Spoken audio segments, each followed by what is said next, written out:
Sweden में बड़ा हादसा, प्लेन क्रैश, जहाज में सवार सभी मुसाफिरों की मौत।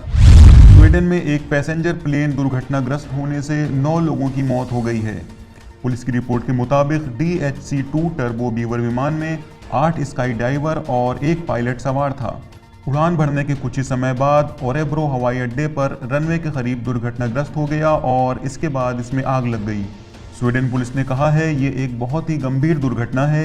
दुर्घटनाग्रस्त विमान में सवार सभी लोगों की मौत हो गई है।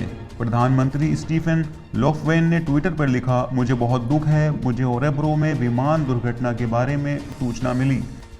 मेरी संवेदनाएं इस कठिन समय में पीड़ितों, उनके परिवारों और प्रियजनों के साथ हैं। 2019 में भी उत्तर पूर्व स्वीडन के उमिया शहर के बाहर स्काई डाइवर ले जा रहा एक विमान दुर्घटनाग्रस्त होने से 9 लोगों की मौत हो गई थी। ताज़ा न्यूज़ अपडेट्स की नोटिफिकेशन पाने के लिए हमारे चैनल को ज़रूर सब्सक्राइब करिए।